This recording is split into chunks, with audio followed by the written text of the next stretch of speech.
Hello मेरे YouTube के public, क्या हाल चाल। मैं आशा करता हूँ आप सभी स्वस्थ होंगे, ठीक होंगे और एग्ज़ाम की तैयारी कर रहे होंगे। तो आज हम लोग फिर से कंप्यूटर साइंस के कुछ इंपॉर्टेंट सब्जेक्टिव क्वेश्चन करने वाले हैं, ठीक है।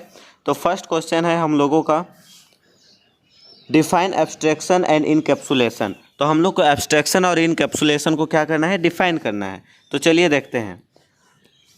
फर्स्ट हम लोग देखने वाले हैं एब्स्ट्रैक्शन के बारे में। तो एब्स्ट्रैक्शन हमारा क्या होता है? Abstraction is the process of simplifying complex object by focus on essential features while hiding unnecessary details, ठीक है। तो एब्स्ट्रैक्शन हमारा क्या है?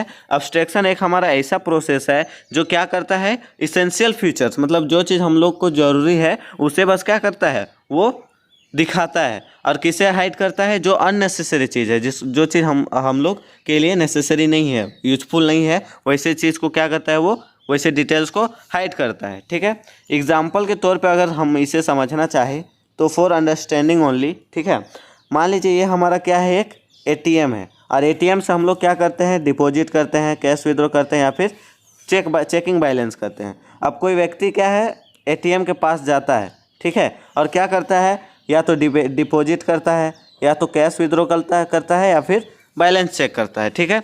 तो वो व्यक्ति किससे मतलब रखता है? वो व्यक्ति बस काम होने से मतलब रखता है, ठीक है। एग्जाम्पल के तौर पे अगर उसे 10,000 कैश विड्रॉ करना है तो वो बस जाता है, एटीएम डालता है और कैश विड्रॉ 10,000 ले लेता है। ऐसा नहीं है कि वो एटीएम के अंदर कैसे हो रहा है, कैसे वहाँ जो कोड दिया हुआ है वो रन हो रहा है या फिर क्या हो रहा है, उसे वो ध्यान नहीं देता है, ठीक है। उसे जो चीज़ जरूरी है उसी को वो ध्यान देता है, और अननेसेसरी चीज़ को क्या कर देता है, इग्नोर कर देता है, ठीक है।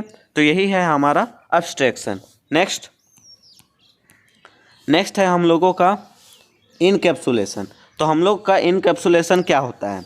Code and data together into a single unit is known as encapsulation. Code और डाटा जो होता है उसे हम लोग क्या करते हैं, एक सिंगल यूनिट के अंदर रैप्ट करके रखते हैं, एक सिंगल यूनिट में उसे रखते हैं, वही चीज़ हमारा कहलाता है इनकैप्सुलेशन। आप इसे एक एग्जांपल के तौर पे समझ सकते हैं। इसका एक्सप्लेन मैं पिछले वीडियो में भी किया था कि इनकैप्सुलेशन को आप कैप्सूल समझ सकते हैं, जो कि क्या होता है एग्जांपल के तौर पे, capsule it is wrapped with different medicine. Capsule जब बनता है तो अलग अलग केमिकल मेडिसिन से मिलके बना हुआ रहता है, और उसको एक दवा के रूप में एक सिंगल यूनिट में उसको क्या किया जाता है, रैप किया जाता है, बनाया जाता है। तो उसी प्रकार हम एक इनकैप्सुलेशन लेते हैं जिसमें उसमें हम लोग कोड और डाटा को क्या करते हैं, एक सिंगल यूनिट में रैप्ट करके रखते हैं, वही हमारा कहलाता है इनकैप्सुलेशन। तो इस क्वेश्चन का आंसर हो गया। नेक्स्ट क्वेश्चन हम लोगों का है, इम्पोर्टेंट है, पूछा जाता है, व्हाट इज़ इनहेरिटेंस। तो इनहेरिटेंस होता क्या है, ठीक है। तो चलिए इसका आंसर देखते हैं। When one class access the property data member and member function of another class is called inheritance, ठीक है। इससे आप ये समझ सकते हैं कि मान लीजिए आप एग्जांपल के तौर पे पेरेंट्स जो होते हैं वो जब वो अपने प्रॉपर्टी को क्या करते हैं, अपने चाइल्ड को इनहेरिट करते हैं, देते हैं, ठीक है। तो वही चीज़ कहलाता है इनहेरिटेंस, ठीक। इसमें अगर हम लोग जो डेफिनेशन लिखे हैं वो क्या बोल रहा है, when one class access the property, जब एक क्लास क्या करता है, अपना प्रॉपर्टी को एक्सेस करता है, इनहेरिट करता है, कहाँ करता है, अनदर क्लास में करता है, वही हमारा कहलाता है इनहेरिटेंस, ठीक है। तो ये जो क्लास ए है वो क्या कर रहा है, अपना जो भी प्रॉपर्टी है उसको इनहेरिट कर रहा है क्लास बी में। तो आप इसे ये समझ सकते हैं कि ये क्लास ए जो है ये हमारा पेरेंट क्लास है, और क्लास बी जो है वो हमारा चाइल्ड क्लास है। तो क्लास ए को हम लोग सुपर क्लास भी बोलते हैं, बेस क्लास भी बोलते हैं, और पेरेंट क्लास भी बोलते हैं। और क्लास बी को हम लोग सब क्लास भी बोलते हैं, डिराइव्ड क्लास भी बोलते हैं, और चाइल्ड क्लास भी बोलते हैं, ठीक है। तो यही हमारा हो गया इनहेरिटेंस। नेक्स्ट हम लोगों का है, what is logic gate. Logic gate से आपका क्वेश्चन आना फिक्स है, या तो लॉजिक सर्किट डायग्राम बनाने आएगा या तो कोई डेफिनेशन आएगा, ठीक है। ये भी बोल सकता है कि आप और गेट, एंड गेट, और क्या होता है, नॉर गेट, नैंड गेट, इसको क्या करिए, और नोट गेट, इसको डिफाइन करिए बोलेगा, ठीक है। तो इसमें से कोई 3 गेट दे देगा और आपको बोलेगा कि डिफाइन करिए। तो इसका वीडियो जो है वो आपका बना हुआ है, एक लॉजिक गेट का अलग से ही बना हुआ है, उसे आप जाके देख सकते हैं, बिल्कुल अच्छी तरह से एक्सप्लेन किया हुआ है। उसका वीडियो मैं डिस्क्रिप्शन में डाल दूंगा, ठीक है। तो आज what is logic gate, logic gate क्या होता है, चलिए देखते हैं। Logic gate is a electronic circuit logic gate हमारा क्या है? एक इलेक्ट्रॉनिक सर्किट है विच कैन टेक वन और more input but output will be one, जो कि क्या करता है, एक या तो उससे ज़्यादा क्या करता है, इनपुट लेता है, और क्या करता है, आउटपुट केवल एक ही देगा। ठीक है, अगर वो 2 ले ले या 4 ले ले या 5 भी ले ले, क्या ले ले, इनपुट ले ले, तो भी वो क्या करेगा, एक आउटपुट देगा, एक ही आउटपुट देगा। ठीक है, एग्जाम्पल के तौर पे अगर हम यहाँ पे देखें, ठीक है, यहाँ से ए जा रहा है और यहाँ से बी जा रहा है। ठीक, अब यहाँ पे हम लोग एक एंड गेट का यूज किए, तो ये क्या हो गया, ए इंटू बी हो गया, मतलब 2 इनपुट जा रहा था और कितना आउटपुट मिला हम लोग को, 1 आउटपुट मिला। तो यही कहलाता है आपका लॉजिक गेट। ठीक है, नेक्स्ट क्वेश्चन, इसमें आपका ये क्वेश्चन पूछता है एंड और नॉट लॉजिक गेट को आप क्या करिए, डिफाइन करिए और एग्जाम्पल बताइए। तो इसका वीडियो बन चुका है, आप जाके उसे जरूर देख लीजिएगा। नेक्स्ट क्वेश्चन, नेक्स्ट है हम लोगों का define if else statement with syntax, या what is if else statement with syntax. ठीक है, तो इफ एल्स स्टेटमेंट जो होता है वो हमारा क्या होता है, तो चलिए देखते हैं होता क्या है। If else, it is used to perform 2 operations for a single condition. If the given condition is true, then if block executed, otherwise else block executed। अब इसका मतलब समझिए, it is used to perform 2 operation, ये क्या करता है, 2 operation को हम लोग परफॉर्म कराने के लिए क्या करते हैं, इसका यूज करते हैं, और कितना कंडीशन में, सिंगल कंडीशन में। ठीक है, एग्जाम्पल के तौर पे आप ले सकते हैं, आप जब प्रोग्रामिंग करिएगा तो ये बताइए कि जो आप ईयर दे रहे हैं तो वो लीप ईयर है या फिर नहीं है। तो वहाँ पे हम लोग क्या करते हैं, 2 ऑपरेशन को परफॉर्म कराते हैं एक सिंगल कंडीशन के लिए। तो वहाँ पे हम लोग एक प्रोग्राम देखेंगे जहाँ पे आपको अच्छी तरह से समझ आएगा। ठीक है, if the given condition is true, जैसे अगर हम लोग कंडीशन देते हैं कि जो ईयर है अगर वो 4 से डिवाइड हो जा रहा है, तो वो जो कंडीशन होगा अगर वो ट्रू हो जाएगा तो वो बताएगा हाँ ये लीप ईयर है, और कौन सा ब्लॉक काम करेगा, इफ़ ब्लॉक काम करेगा। और अगर वो कंडीशन फॉल्स हो जाएगा, मतलब गलत हो जाएगा कि वो जो कोई भी ईयर दे रहा है और उसे 4 से डिवाइड कर रहे हैं और उसका मतलब जो रिमाइंडर बच रहा है वो 0 नहीं बच रहा है, तो वो हमारा फॉल्स हो जाएगा। जो कंडीशन दिए हुए रहेंगे कंडीशन पर वो क्या करेगा, डिफेंड करेगा। तो अगर कंडीशन दिए हुए हैं और वो अगर फॉल्स हो जा रहा है तो वो बोलेगा कि हाँ नहीं ये हमारा क्या है, लीप ईयर नहीं है। तो उस टाइम हमारा कौन सा ब्लॉक एग्जीक्यूट करेगा, एल्स ब्लॉक एग्जीक्यूट करेगा। ठीक है, अब इसका अगर हम लोग सिंटैक्स देखें तो क्या होगा, देखिए सिंटैक्स, इफ़ कंडीशन, अगर हम लोग इफ़ दिए और कंडीशन यहाँ पे दिए, ठीक है, और अगर ये ट्रू हो गया तो आपका ये क्या करेगा, इफ़ एग्जीक्यूट करेगा। और अगर ये कंडीशन हमारा फॉल्स हो गया तो हम लोग एल्स का यूज़ करते हैं और हमारा ये चीज़ क्या करेगा, एग्जीक्यूट करेगा। ठीक, आप इसको समझेंगे एक प्रोग्रामिंग की मदद से, जो कि आगे प्रोग्रामिंग किया गया है। ठीक है, चलिए अभी नेक्स्ट क्वेश्चन देखते हैं।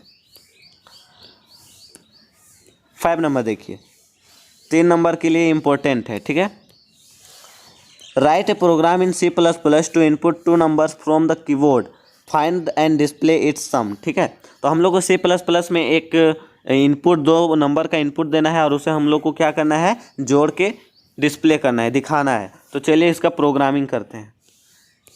सबसे पहले हम लोग लिखेंगे include iostream.h, include conio.h, sorry, चलिए देखते हैं।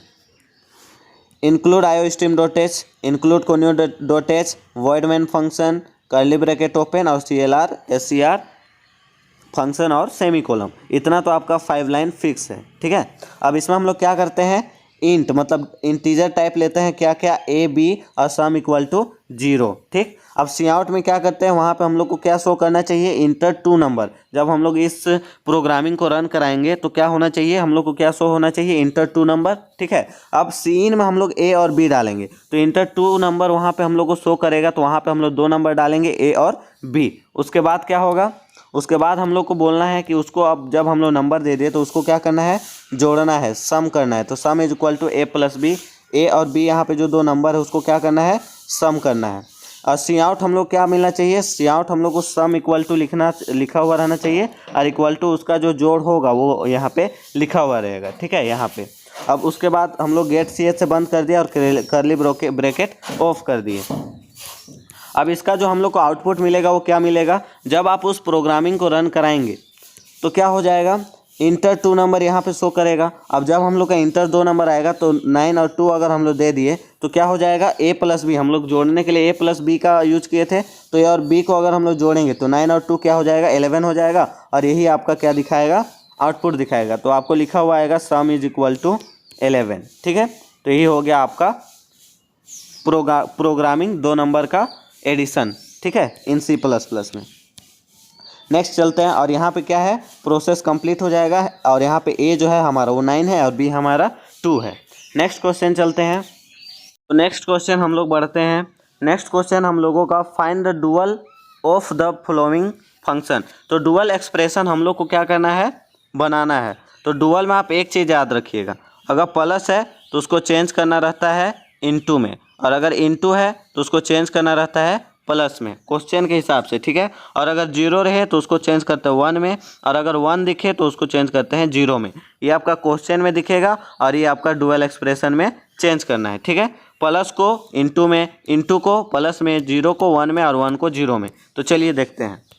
तो फर्स्ट क्वेश्चन है हम लोगों का, f is equal to x into y plus x का बार इंटू वाई। एक चीज़ याद रखिएगा, डुअल एक्सप्रेशन में बार का कोई भी एक्सचेंज नहीं होता है। ठीक है, बार जो होता है वो हमारा वही रहता है। तो f इज इक्वल टू क्या हो जाएगा, x रहेगा, y भी रहेगा, बट यहाँ पे इंटू है तो उसके जगह बस क्या कर दिए, प्लस जोड़ दिए। फिर यहाँ प्लस है तो यहाँ लगा दिए इंटू, और x का बार है तो x का बार ही रहेगा, और यहाँ पे इंटू है तो यहाँ पे क्या हो गया, प्लस हो गया, और क्या हो गया, y हो गया। यही हमारा है x इंटू वाई का एक्सप्रेशन। ठीक है, डुअल एक्सप्रेशन। x लिखे, इंटू है तो यहाँ पे प्लस लगा दिए, प्लस है तो यहाँ पे इंटू लगा दिए, x का बार है, इंटू है तो प्लस लगा दिए, और यहाँ पे क्या कर दिए, y लिख दिए। ठीक है, आप डुअल एक्सप्रेशन में ये चीज़ याद रखिएगा, जो वेरिएबल होता है x y वो भी हमारा एक्सचेंज नहीं होता है, और अगर उसके ऊपर कोई बार लगा हुआ रहता है तो वो भी हमारा एक्सचेंज नहीं होता है। बस हम लोग का प्लस जो होता है वो इंटू में, इंटू जो होता है वो प्लस में, 0 जो होता है वो 1 में, और 1 जो होता है वो 0 में। ठीक है, अब इसका सेकेंड नंबर देखिए क्या है, f is equal to a b plus a का bar into b plus a का बार इंटू बी का बार। तो ए बी है तो इसको तो ए प्लस बी लिखेंगे, यहाँ पे इंटू है इसके बीच में, तो यहाँ पे बस हम लोग क्या जोड़ दिए, प्लस जोड़ दिए, तो लिखे ए प्लस बी, इसको ब्रैकेट बंद किए। फिर यहाँ पे प्लस है तो उसके लिए इंटू लगाएं। अब ए का बार है तो ए का बार लिखे, इसके बीच में इंटू का रिलेशन है तो यहाँ पे हम लोग इंटू को प्लस में चेंज कर देंगे, और बी है तो बी लिखे। फिर यहाँ पे प्लस है तो प्लस को हम लोग किस में चेंज किए, इंटू में चेंज किए, और यहाँ पे ए का बार है तो ए का बार, और इसके बाद बीच में इंटू है तो यहाँ पे क्या लगाएं, प्लस लगाएं, और यहाँ पे बी का बार कर दिए, और यही आपका हो गया डुअल एक्सप्रेशन। ठीक है, आपको समझ आ गया होगा। नेक्स्ट क्वेश्चन, नेक्स्ट है हम लोगों का define while loop. While loop होता है तो होता क्या है। ठीक है, तो वाइल लूप क्या है, while loop is a pre test loop, it first test a specified conditional expression and as long as the conditional expression is true loop body statement will be executed। ठीक है, तो while loop हमारा क्या है, pre test loop है। इसका नाम while loop को हम लोग प्री टेस्ट लूप के नाम से भी जानते हैं। अब इसको हम लोग क्या करते हैं, फर्स्ट टेस्ट करते हैं। सबसे पहले ही इसको क्या किया जाता है, टेस्ट किया जाता है, और अगर वो ये कंडीशन को इस कंडीशनल एक्सप्रेशन को क्या किया जाता है, फर्स्ट में ही टेस्ट किया जाता है। इस लूप को फर्स्ट में ही हम लोग को यूज़ करना रहता है। ठीक है, यूज़ करना रहता है, और अगर ये हमारा वाइल लूप ट्रू होता है तो ही जो स्टेटमेंट है वो क्या करता है, आगे जाके एग्जीक्यूट करता है। ठीक, अब वाइल लूप हमारा किस तरह का कंट्रोल लूप है, ये हमारा एंट्री कंट्रोल लूप है। क्यों, क्योंकि जब हम लोग एंट्री करते हैं, जब हम लोग इंटर करते हैं, उसी टाइम इस लूप का जो होता है वो यूज होता है। ठीक है, तो यही चीज़ है हमारा वाइल लूप। वाइल लूप क्या है, ये हमारा प्री टेस्ट लूप है, एंट्री कंट्रोल लूप है। इसको हम लोग पहले ही क्या करते हैं, यूज करते हैं, और अगर उस कंडीशन को ये सही उस कंडीशन ट्रू अगर हो जाता है, वो कंडीशन ट्रू हो जाता है, तो जो स्टेटमेंट हम लोग देंगे वही हमारा क्या करेगा, एग्जीक्यूट करेगा, वरना नहीं करेगा। तो चलिए देखते हैं इसका एग्जाम्पल। ठीक है, include studio dot H, int main function, करली ब्रैकेट ओपन, और इंट में हम लोग n इज इक्वल टू 1 दिए। अब यहाँ पे मेन समझना यहाँ से है वाइल लूप से। वाइल लूप में हम यहाँ पे कंडीशन दिए, n जो होना चाहिए लेस देन और इक्वल टू 5 होना चाहिए, उसके बाद नहीं जाना चाहिए। ठीक है, तो जब तक ये ट्रू होगा तब तक आपको आउटपुट मिलेगा, जब ये फॉल्स हो जाएगा तो आपका प्रोग्रामिंग क्या हो जाएगा, वहाँ से बाहर आ जाएगा। ठीक है, तो देखिए प्रिंट हम लोग को क्या करना है, n का वैल्यू प्रिंट करना है जब n is equal to n+1 हो। तो अगर n हमारा जब 1 रहे, ठीक है, n हम लोग 1 ले रहे हैं, तो इस कंडीशन में ये चेक करेगा कि ये जो है हमारा वो 5 से क्या है, लेस देन है, मतलब ये क्या करेगा, 1 इनपुट देगा, ठीक है। उसके बाद अगर हम लोग n+1 मतलब 1+1 अगर हम लोग 2 देखें, ठीक है, तो 2 भी हमारा क्या है, 2 भी इस कंडीशन में जाएगा और इस कंडीशन को चेक करेगा तो क्या हो जाएगा, ट्रू हो जाएगा, क्योंकि 2 जो है वो हमारा लेस देन हो जाएगा, तो लेस देन 5 होगा, मतलब 2 भी यहाँ पे क्या हो जाएगा, प्रिंट हो जाएगा। अगर ये फिर से हम लोग 3 चेक करें तो 3 भी हमारा ट्रू है तो 3 भी प्रिंट करेगा। 4 अगर चेक करें तो 4 भी ट्रू है तो 4 भी चेक करेगा। 5 अगर हम लोग चेक करें तो ये भी हमारा इस कंडीशन पे क्या है, ट्रू है, क्योंकि n जो less than n equal to 5 है, तो इक्वल टू में भी होना चाहिए 5 के इक्वल में है ये, तो ये भी ट्रू है, तो ये भी इन आउटपुट मिलेगा, ठीक है। लेकिन जब हम लोग यहाँ पे क्या करेंगे, 6 करेंगे, तो आप यहाँ पे ध्यान दीजिए, इसका जो कंडीशन वो क्या हो गया, फॉल्स हो गया। तब ये क्या करेगा, इस प्रोग्रामिंग से हट जाएगा, ये प्रोग्रामिंग क्या हो जाएगा, पूरा हो जाएगा और आउटपुट हम लोग मिलेगा 1 से लेके 5 तक, ठीक है। तो यही हो गया आपका वाइल लूप का यूज़। यहाँ तक समझ आ गया होगा। नेक्स्ट क्वेश्चन, अब यहाँ पे हम लोग 2 मार्क्स के लिए 7 क्वेश्चन जो देखे वो क्या क्या था उसको एक बार देख लीजिए, ठीक है। तो ये क्वेश्चन था, लिख लीजिएगा अपने कॉपी में। डिफाइन एब्स्ट्रैक्शन एंड इनकैप्सुलेशन पहला। दूसरा, what is inheritance, what is logic gate, define if else statement with syntax, या फिर ये बोल सकता है what is if else statement. उसके बाद नेक्स्ट क्या है, 5 नंबर आपका है, write a program in C++ to input 2 number from the keyboard, find and display it sum. 6 क्या है, find the dual the expression flowing function, इसका क्या निकालना है, डुअल एक्सप्रेशन। और 7 क्या है, डिफाइन वाइल लूप। तो यही सातों को अभी हम लोग इसके ऊपर क्या किए, डिस्कस किए। आपका ये टाइप सेट 2 मार्क्स का, आपको बोलेगा 7 क्वेश्चन, इसमें से किन्हीं 5 को बनाइए और बैठ के बनाते रहिएगा, ठीक है। चलिए देखते हैं नेक्स्ट क्वेश्चन। अब आता है शॉर्ट आंसर टाइप क्वेश्चन, मतलब समझ सकते हैं ये 3 नंबर के लिए, ठीक है। तो चलिए देखते हैं,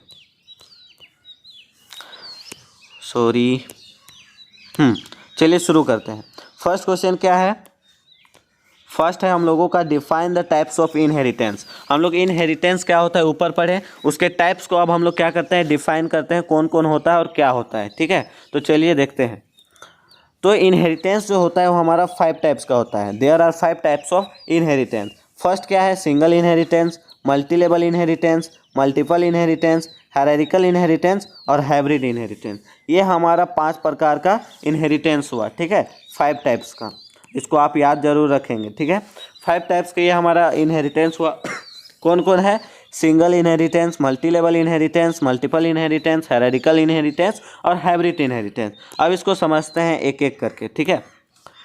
जो सिंगल इनहेरिटेंस होता है, सिंगल इनहेरिटेंस जो होता है वो क्या होता है, एक हमारा इसमें सुपर क्लास होता है और एक हमारा होता है बी क्लास।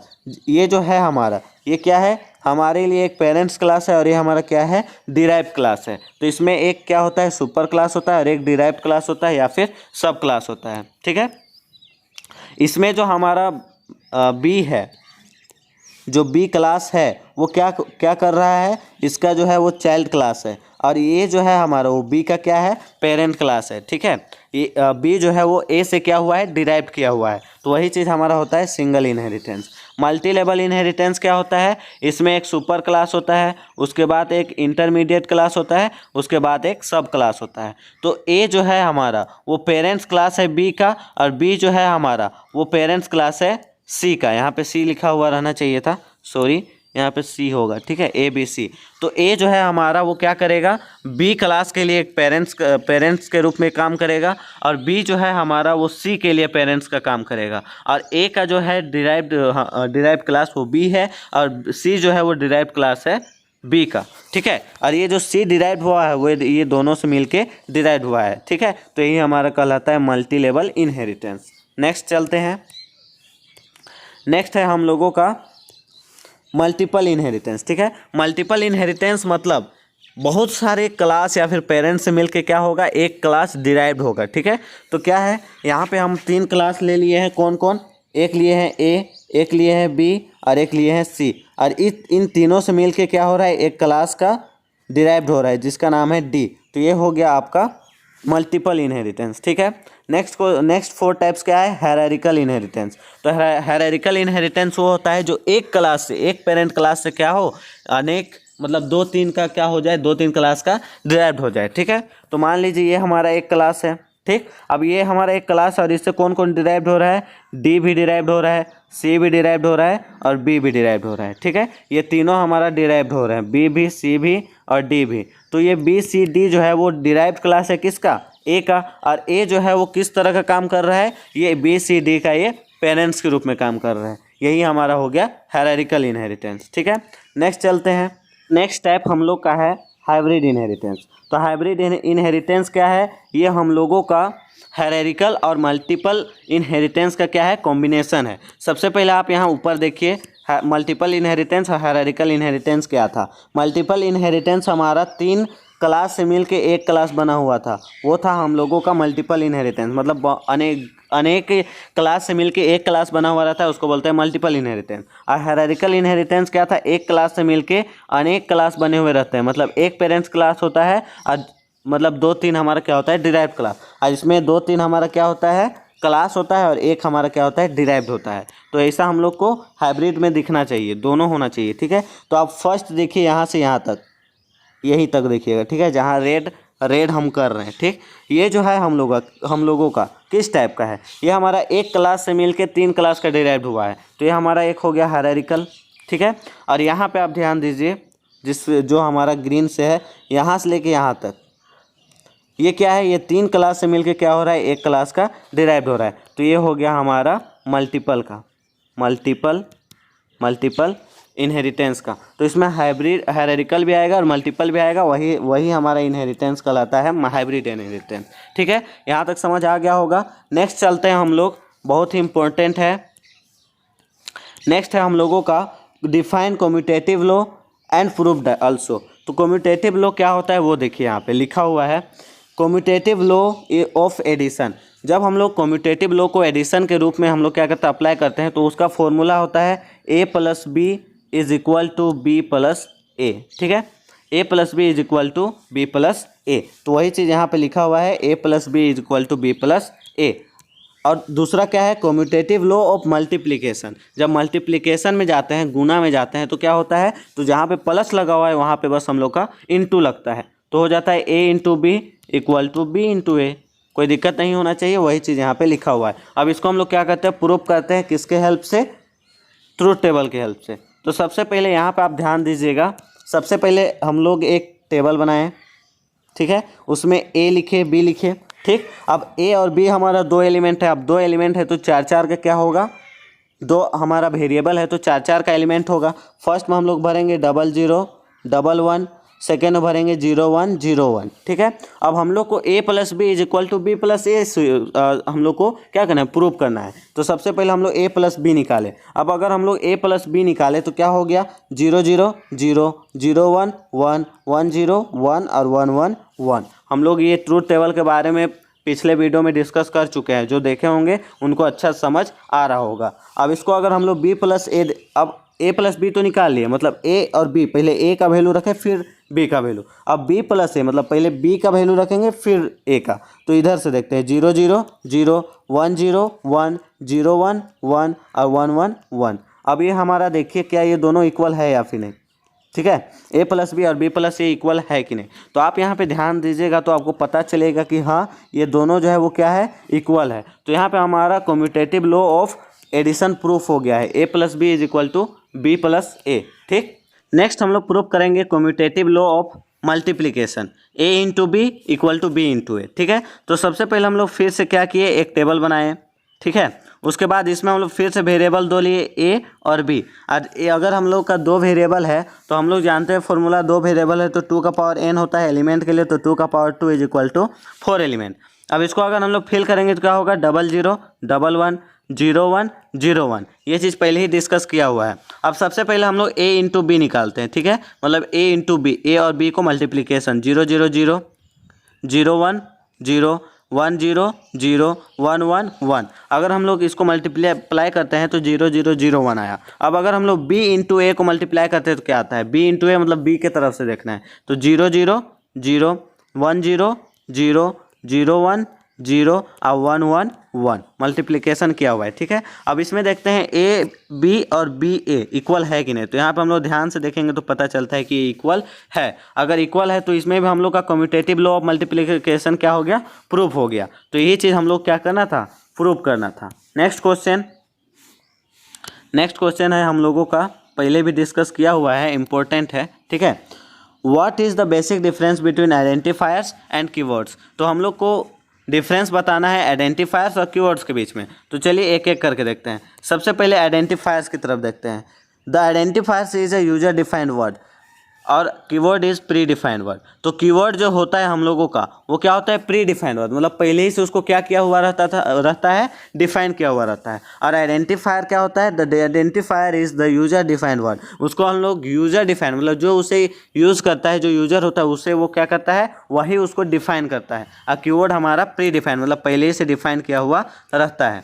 सेकेंड पॉइंट क्या है, it can be written in both lower case and upper case और it must be written as in a lower case. मतलब कीवर्ड जो है हम लोगों का, उसको हम लोग क्या करते हैं, लोअर केस लेटर में लिखते हैं, मतलब हमेशा उसको क्या लिखते हैं, स्मॉल लेटर में लिखते हैं। ठीक, और जब आइडेंटिफायर्स की ओर आए तो क्या होता है, it can be written in both lower case and upper case. इसको हम लोग अपर केस में भी लिखते हैं, लोअर केस में लिखते हैं, दोनों मिला के। मतलब हम लोग इसको कैपिटल में भी लिख सकते हैं और स्मॉल में भी लिख सकते हैं। ठीक है, इसका एग्जाम्पल नीचे है। नेक्स्ट देखते हैं। नेक्स्ट है हम लोगों का, it is a combination of alpha numeric character.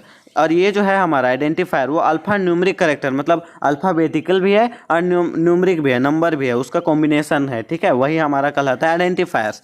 और कीवर्ड्स क्या है, it is a combination of alphabetical character. इसमें बस हम लोगों का जो कॉम्बिनेशन होता है वो अल्फ़ाबेटिकल का ही होता है। ठीक, नेक्स्ट चलते हैं।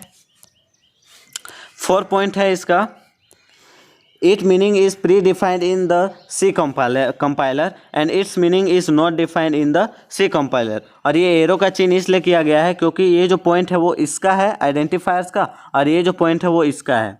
ठीक है, कीवर्ड्स का, इसलिए इधर उधर हो गया है इसलिए लिखे हैं। ठीक है, तो अगर हम लोग कीवर्ड्स का देखें तो कीवर्ड का जो मीनिंग होता है वो सी कंपाइलर में पहले से डिफाइंड रहता है, और अगर हम लोग देखें आइडेंटिफायर्स का तो वो सी कंपाइलर में पहले से डिफाइंड नहीं होता है। तो ये एक दूसरा डिफरेंस हो गया। अब इसका एग्जाम्पल देख लेते हैं। एग्जाम्पल के तौर पर अगर आइडेंटिफायर्स को देखें तो ये सम और पावर। देखिए यहाँ पे सम मतलब ये क्या है, शुरू में कैपिटल है और बाद में लोअर केस में है। यहाँ पे भी देखिए कैपिटल और बाद में लोअर केस। ठीक है, तो ये हमारा अपर केस भी होता है, लोअर केस भी होता है। बट आपका कीवर्ड में जो भी होगा वो क्या होगा, हमेशा स्मॉल होगा, मतलब लोअर केस में होगा। ठीक है, समझ आ गया होगा इसके बीच में बेसिक डिफरेंस। अब नेक्स्ट आता है आपका डिफाइन द फंक्शन। फंक्शन को डिफाइन करना है। strlen फंक्शन, strrev फंक्शन और पाव फंक्शन। ठीक है, तो सबसे पहले देखते हैं strlen फंक्शन।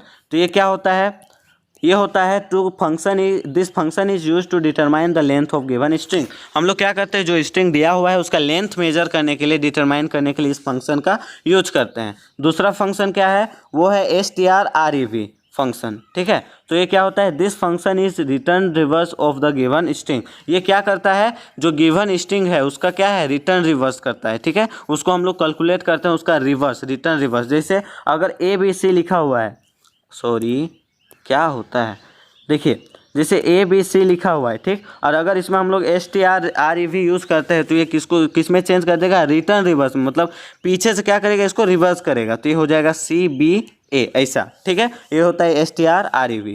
नेक्स्ट क्वेश्चन है फंक्शन, जिसको हम लोग को डिफाइन करना है। नेक्स्ट है हम लोगों का पाव फंक्शन। तो this function is use to calculate the power of number. तो पाव फंक्शन हम लोग कहाँ यूज करते हैं, इसको हम लोग नंबर के पावर को कैलकुलेट करने के लिए क्या करते हैं, यूज करते हैं। जैसे अगर हम लोग एक प्रोग्रामिंग बनाते हैं सम ऑफ सीरीज का, तो 2 का स्क्वायर प्लस 3 का स्क्वायर रहता है, तो हम लोग पाव फंक्शन का यूज करते हैं। क्यों करते हैं, क्योंकि इसका पावर कैलकुलेट करने के लिए। ठीक है, तो ये तीनों फंक्शन का डेफिनेशन समझ आ गया होगा। नेक्स्ट चलते हैं प्रोग्रामिंग में, बहुत ही इंपॉर्टेंट है। चलिए, write a program in C++ to input the year and check whether it is leaf year और नॉट। तो हम लोग को C++ में एक ऐसा प्रोग्रामिंग बनाना है जिसमें अगर हम लोग कोई भी ईयर दे, 2020, 2016, 2022, 2024, 2025 आया तो नहीं है बताएगा, तो उसको हम लोग को जब देते हैं तो हम लोग को चेक करना है कि वो लीफ ईयर है या फिर नहीं है। लीफ ईयर क्या होता है, लीफ ईयर वो होता है जो हर 4 साल के बाद आता है, ठीक है, हर 4 साल के बाद आता है। तो चलिए देखते हैं। सबसे पहले हम लोग यहाँ देंगे include iostream dot h, include conio dot h, void main function, curly bracket open, CLR SCR function semicolon. ये तो आपका फिक्स है, 5 लाइन आपका फिक्स है, इतना आप याद करिए। अब नेक्स्ट समझना है, इधर देखते हैं, यहाँ से समझना है ध्यान से। तो हम लोग क्या किए, इंटीजर इंट में हम लोग क्या दिए, ईयर दिए, जो ईयर हम लोग जो ईयर को जानना है, जैसे 2020 या फिर जो भी, तो इंट में हम लोग ईयर दिए। फिर सी आउट हम लोग को क्या वहाँ पे आएगा, जब इस कोड को रन कराएंगे तो आएगा इंटर अ ईयर, मतलब एक ईयर डालिए, ठीक है। उसके बाद हम लोग सीन, मतलब हम लोग क्या करेंगे, ईयर हम लोग देंगे। उसके बाद हम लोग कंडीशन देते हैं इफ़ और इल्स का, और इफ़ और इल्स कंडीशन यही यूज होता है। कंडीशन एक है, बट यहाँ पे 2 चीज़ को हम लोग क्या करना चाह रहे हैं, जानना चाह रहे हैं कि वो लीप ईयर है या फिर लीप ईयर नहीं है। तो इफ़ कंडीशन को अगर हम लोग यूज करते हैं तो ईयर जो है वो अगर 4 से डिवाइड होता है और उसका जो रिमाइंडर वो 0 आता है, तो वो जो होगा वो ईयर हमारा लीप ईयर होगा, ठीक है। ये हमारा कंडीशन हुआ। अगर ये कंडीशन हम लोगों का क्या होता है, ट्रू होता है, तो इफ़ हमारा ब्लॉक क्या हो जाएगा, एग्जीक्यूट हो जाएगा, और सी आउट क्या देगा, लीप ईयर देगा, ठीक है। लेकिन अगर ये हमारा क्या हो जाता है, फॉल्स हो जाता है, फॉल्स, तो क्या हो जाएगा, इल्स। अगर ये फॉल्स हो जाता है तो हम लोग को जो सी आउट मिलेगा वो क्या मिलेगा, नॉट लीप ईयर का मिलेगा, ठीक है। तो यही आपका प्रोग्रामिंग था। और उसके बाद आप क्या किए, इसको कर्ली ब्रैकेट बंद किए, कर्ली ब्रैकेट बंद किए, गेट ch किए और कर्ली ब्रैकेट ऑफ कर दिए। तो यही आपका हो गया प्रोग्रामिंग, ठीक है। बहुत ही आसान प्रोग्रामिंग है। इंटीजर हम लोग दे दिए, यहाँ पे क्या चीज़, ईयर दिए, फिर हम लोग को शो करेंगे इंटर ईयर, सीन में ईयर देंगे, हम लोग यहाँ कंडीशन डाले, अगर जो ईयर दे रहे हैं अगर वो 4 से डिवाइड होकर रिमाइंडर 0 बच रहा है तो वो लीप ईयर होगा, ठीक है। अगर ये ट्रू हो जा रहा है ये कंडीशन तो, और अगर ट्रू नहीं होता है तो वो नॉट लीप ईयर होगा, ठीक है। अब एग्जांपल देखते हैं। जब उसको रन कराते हैं तो सबसे पहले आपको शो करता है इंटर ईयर, मतलब आपको एक ईयर डालना है। और अगर हम ईयर डाल रहे हैं, मान लीजिए हम उसको दे दे 2000, ठीक। अब वो कंडीशन चेक करेगा कि 2000 को अगर हम 4 से डिवाइड करते हैं तो रिमाइंडर 0 आता है कि नहीं। तो यहाँ पे आपका डिवाइड किया हुआ है, ठीक है, डिवाइड करने आता ही होगा, तो उसका रिमाइंडर क्या हो गया, 0 आ गया, मतलब ये जो है 2000 वो हमारा लीप ईयर है, ठीक। अब हम आपको ये क्वेश्चन पूछते हैं, 2023 जो है हम लोगों का वो लीप ईयर था या नहीं था, ये आप हमें कमेंट में ज़रूर बताइएगा, ठीक है। देखते हैं कितना कोई को समझ आ चुका है, ठीक। नेक्स्ट क्वेश्चन हम लोगों का, write a program in C++ to input the character and check whether it is vowel और consonant by using switch case statement. Switch case statement मतलब हम लोग को तोड़ के एक एक लाइन हम लोग को वहाँ पे दिखाना है और हम लोग को बताना है, ठीक है। तो चलिए देखते हैं, तो चलिए इसका प्रोग्रामिंग करते हैं। Include iostream.h, include studio.h, include conio.h, void main function, curly bracket open, CLR SCR function open और सेमीकोलन। यहाँ तक तो किन्हीं को दिक्कत नहीं होना चाहिए। अब इसका मेन जहाँ पे समझना है वो समझते हैं, ठीक है। इसमें हम लोग क्या किए, अब यहाँ पे हम लोग इंट नहीं लेंगे क्योंकि हम लोग को इंटीजर नहीं लेना है, 2 4 नहीं लेना, हम लोग क्या लेना है, कैरेक्टर लेना है, ABCD, वही ना हमारा वोवेल और कॉन्सोनेंट होता है। आई थिंक आप लोग को मालूम होगा वोवेल और कॉन्सोनेंट क्या होता है। वोवेल हमारा AEIOU होता है और कॉन्सोनेंट वो होता है जो AEIOU को छोड़ के जितना बचा वो हमारा क्या होता है, कॉन्सोनेंट होता है। अब यहाँ पे हम लोग क्या करेंगे, कैरेक्टर लेंगे CH। अब प्रिंट जो होगा हम लोग को जो शो करेगा वो क्या करेंगे, इंटर अ कैरेक्टर, ठीक है, इंटर अ कैरेक्टर। और अगर हम लोग वहाँ पे इंटर अ कैरेक्टर के पास अगर A डाल रहे हैं तो क्या होगा, वो कंडीशन हम लोग क्या करते हैं, यहाँ पे स्विच करना पड़ता है। तो चलिए देखते हैं, स्विच कैरेक्टर, हम लोग स्विच कैरेक्टर मतलब कैरेक्टर को स्विच कर रहे हैं। अब केस A बनाते हैं, कर्ली ब्रैकेट ओपन किए, केस देखिए, केस A।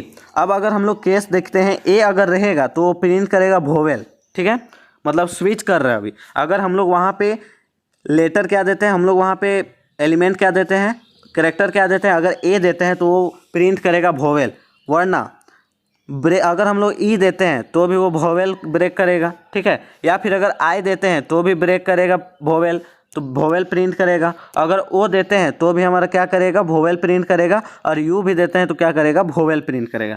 तो यहाँ पे देखिए हम लोग 5 तरह का वोवेल होता है, उसको हम लोग क्या किए, स्विच करके अलग अलग में हम लोग दिखाए हैं कि हाँ अगर ये हो तो वो हमारा वोवेल प्रिंट करेगा।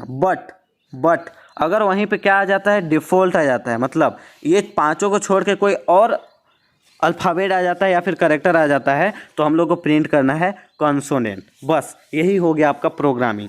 तो ये हो गया आपका curly bracket of get ch बंद और कर्ली ब्रैकेट पूरा बंद। ठीक, तो अगर हम लोग 5 प्रकार यहाँ पे है ए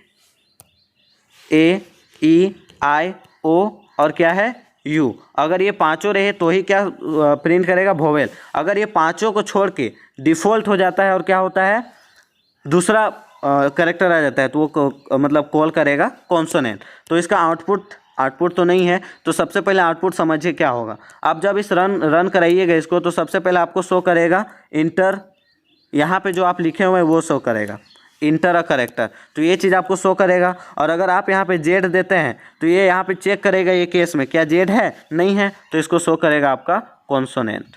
ठीक है, और अगर आप ई देते हैं तो ई है, हाँ बिल्कुल है, तो इसको आप करिएगा वोवेल। कोई दिक्कत नहीं होना चाहिए इस प्रोग्रामिंग में। नेक्स्ट क्वेश्चन और लास्ट क्वेश्चन आज का। नेक्स्ट क्वेश्चन है हम लोगों का what is the basic difference between while and do while loop. ठीक है, तो वाइल लूप और डू वाइल लूप का बेसिक डिफरेंस हम लोग को बताना है। ठीक, तो चलिए देखते हैं। सबसे पहले वाइल लूप क्या होता है। While loop is entry control loop. While loop क्या होता है, हमारा एंट्री कंट्रोल लूप होता है। इसको हम लोग एंट्री करने से पहले ही क्या करते हैं, यूज करते हैं। Do while loop is exit control loop. Do while loop हमारा क्या होता है, एग्जिट कंट्रोल लूप होता है। हम लोग को जब वो प्रोग्रामिंग से एग्जिट करना होता है तो हम लोग किसका यूज करते हैं, डू वाइल लूप का यूज करते हैं। A while loop is a pre test loop. While loop का दूसरा नाम क्या है, प्री टेस्ट लूप है। ठीक है, और do while loop is post test loop. और डू वाइल लूप क्या होता है, पोस्ट टेस्ट लूप होता है। तो आपको पूछ सकता है, क्या पूछ सकता है, वाइल और डू वाइल ना बोल के आपको यहाँ प्री टेस्ट लूप दे दे और यहाँ पे पोस्ट टेस्ट लूप दे दे और उसके बीच में डिफरेंस पूछ दे, तो आपको पूछ क्या रहा है, वाइल लूप और डू वाइल लूप के बीच में डिफरेंस ही ना पूछ रहा है, तो आपको ध्यान देना है। ठीक है, तो चलते हैं नेक्स्ट में। It taste the condition before executing the loop. और ये क्या करता है, ये जो होता है ये कंडीशन वो कब टेस्ट करता है, जब हम लोग का जो लूप बॉडी होता है वो एग्जीक्यूट करने वाला होता है। एग्जीक्यूट करने से पहले ही इसको टेस्ट करता है। ठीक है, जैसे आप एग्ज़ाम लिखते हैं तो एग्ज़ाम लिखने के पहले ही ना आपका जो बॉडी में है वो चेक किया जाता है कि हाँ आप कोई चीट वीट लाए हैं कि नहीं। ठीक है, तो वही होता है वाइल लूप। और सेकंड क्या है, it taste the condition at the end of the loop. और ये क्या करता है, लास्ट में आपका कंडीशन चेक करता है। जैसे आप ले लें मोल, अगर मोल घुसते हैं तो आपको निकलने से पहले क्या करता है, एक बार चेक करता है कि हाँ आप कोई सामान ले तो नहीं जा रहे हैं, तो वो है आपका डू वाइल लूप। ठीक है, एग्जिट कंट्रोल लूप, और ये हो गया आपका एंट्री कंट्रोल लूप। नेक्स्ट इसका टाइप है difference, there is no semicolon in the end of the loop. हम लोग क्या करते हैं, जब हम लोग वाइल लूप यूज करते हैं तो इसके एंड में जो है हम लोग सेमीकोलन यूज नहीं करते। अगर आप सेमीकोलन यूज कर रहे हैं तो आप बहुत बड़ा मिस्टेक कर रहे हैं। ठीक है, बट अगर डू वाइल लूप यूज करते हैं the semicolon compulsory at the end of the loop. अगर आप डू वाइल लूप यूज करते हैं तो आपका कंफर्म है कि आपको क्या करना पड़ेगा, डू वाइल लूप को देना पड़ेगा। ठीक है, मतलब सेमीकोलन को देना पड़ेगा। एग्जाम्पल के तौर पे अगर यहाँ पे हम लोग वाइल लूप देखिए, एंट्री से पहले ही हम लोग इसको यूज किए हैं, वाइल लूप देते हैं तो यहाँ पे हम लोग सेमीकोलन यूज नहीं किए हैं। बट यहाँ पे देखिए डू वाइल लूप अगर हम लोग यूज कर रहे हैं तो एंड में डू वाइल लूप यूज कर रहे हैं और इसको हम लोग क्या करना है, सेमीकोलन देना है। तो यही हो गया आज का। ठीक है, तो आज के लिए इतना ही रखते हैं। अगर वीडियो अच्छा लगा हो तो ज़रूर से ज़रूर सब्सक्राइब करें। और मेहनत बहुत ही लगता है आप सबों के लिए वीडियो बनाने के लिए, और आप लोग तो वीडियो देखते हैं बट सब्सक्राइब नहीं करते हैं, तो ज़रूर से ज़रूर सब्सक्राइब करिए और सपोर्ट करिए। ठीक है, थैंक्स फॉर वाचिंग। और इसका PDF चाहिए तो आपको टेलीग्राम चैनल पर मिल जाएगा, उसका डिस्क्रिप्शन आपको डाल दिया जाएगा, लिंक आपका डिस्क्रिप्शन में डाल दिया जाएगा। तो थैंक्स फॉर वाचिंग, मिलते हैं नेक्स्ट वीडियो में, तब तक के लिए बाय बाय।